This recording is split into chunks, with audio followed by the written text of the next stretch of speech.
Здравствуйте, друзья! Славянские праздники октября. Праздники октября приходили к нашим предкам, когда на золотые лесные дубравы падал первый снежок, когда природа готовилась уснуть до весны, а для людей наступало время обратиться к дому, семье, почтить предков и обдумать, что сулит им грядущее.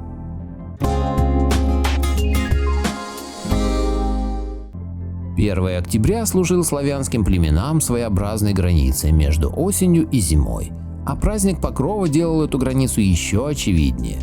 «Покров землю покроет, где листом, а где и снежком», — говорили о празднике общинники. На Покров воплощение матери земли, богиня Макоша, укрывалась одеялом из осенних листьев и готовилась уснуть глубоким сном до самой весны. Утром праздничного дня женщины племени отправлялись на поля, чтобы пожертвовать Мокоши лучшие караваи хлеба и попросить ее о сохранении здоровья всем членам общины. С этого времени прекращались любые полевые работы, чтобы не потревожить покой земли. А после окончания страды традиционно производился расчет работников и найм новой рабочей силы на следующий сезон. Нанимались обычно либо до Покрова, либо от Покрова. Вечером накануне праздника хозяйки 3 раза бросали через порог кусок сухого коровьего навоза, чтобы изба не курная была, иначе говоря, чтобы в доме был достаток. А следующим утром сжигали навоз в печи, чтобы зиму дом сухим отстоял. Большим почтением День Покрова пользовался у воинов, как у охранителей покоя славянских общинных земель. Отправляясь в поход, каждый из них брал с собой горстку родной земли. Считалось, что она придает силы в бою и поможет одолеть ворога. А если ратник принимал смерть вдали от родины, могилу его посыпали той же землей с родной стороны, и она покрывала его и принимала его душу. Особым днем был Покров и для девушек на выданье. Начиналось время вечерниц, домашних посиделок, и возрастала возможность найти хорошего мужа.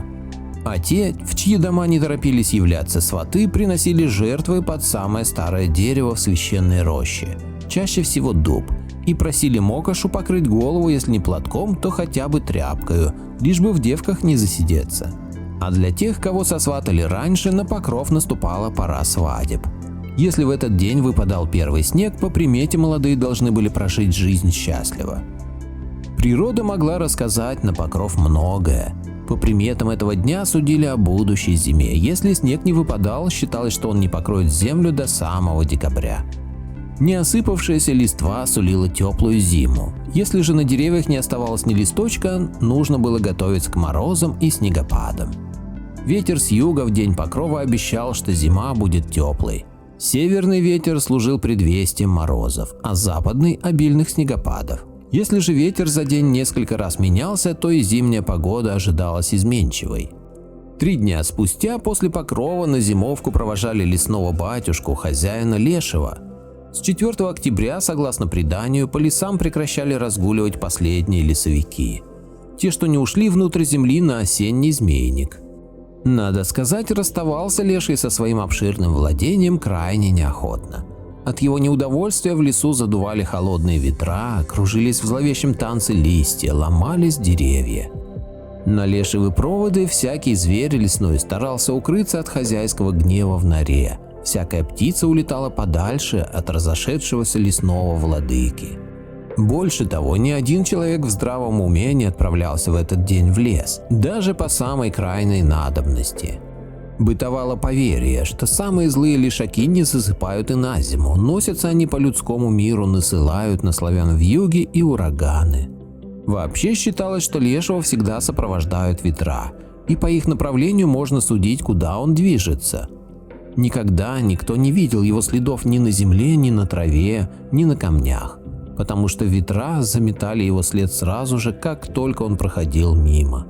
В день проводов Лешего на опушке леса наши предки оставляли приношения. На самый большой пень укладывали каравай хлеба и щепоть соли и произносили заговор, признавая Лешего хозяином чащобы и желая ему доброго сна до первых весенних дней. Погода 4 октябрьского дня предвещала приметы на ближайший месяц. А если день выдавался солнечным, да еще ветер задувал с востока, значит, надо было готовиться к суровой зиме. В 21 день октября для славянских племен приходило время почествовать пращуров. Наступали осенние деды. Накануне в домах чисто убирались, вся семья мылась в бане, оставляя специально для душ усопших ведро родниковой воды и новый парильный веник. Утром на погост семьи несли жертву для предков, кушанье, которое они любили при жизни, чтобы деды видели, что потомки помнят о них и чтят их память. А вечером наступало время поминальной трапезы в доме. Перед началом пира все двери и окна в домах открывались настежь, чтобы души предков могли присоединиться к застолью. Перед началом пира старший в доме мужчина произносил приглашение дедам отведать праздничной еды вместе с семьей. Количество поданных к столу яств могло быть любым, однако не менее 5 и непременно нечетным.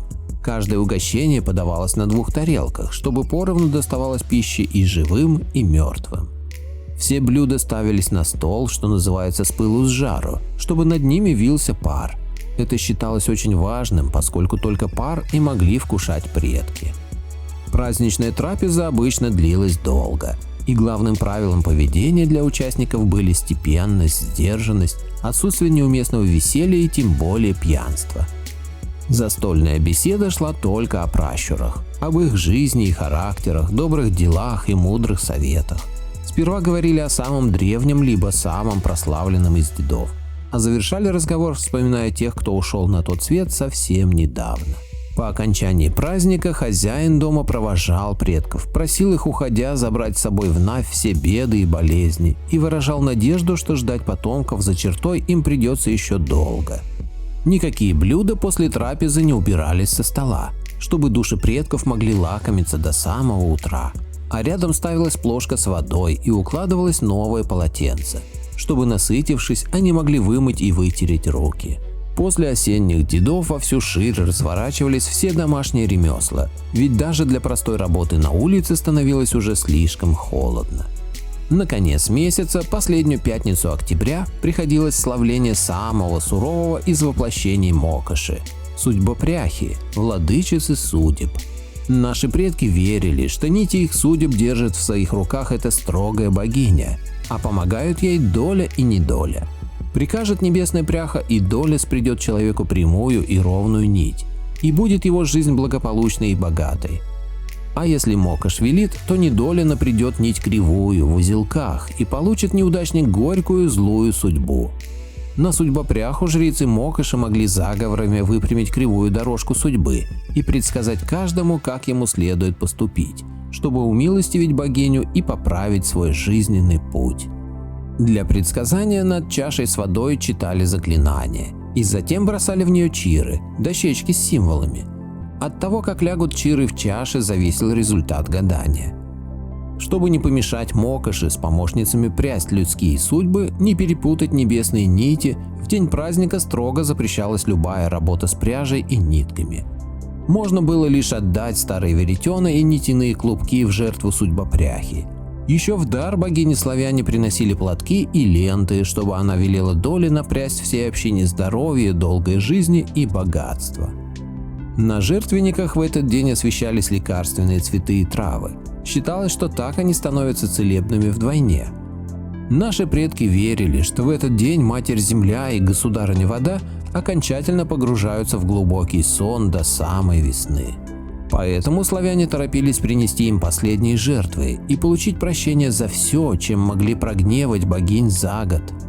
На одной из священных деревьев, чаще всего на старую березу, липу или рябину, навязывали на узелки с заговорами и просьбами об удаче и доброй доле. После осенней Мокоши не только разрешалось, но и приветствовалось прилежное выполнение женской работы – прядение, ткачество, шитье и вышивка. А вот свадебный сезон заканчивался, поскольку, согласно поверьям, после дня судьбопряхи в Яве начинали властвовать силы темных богов, не любящие людских союзов.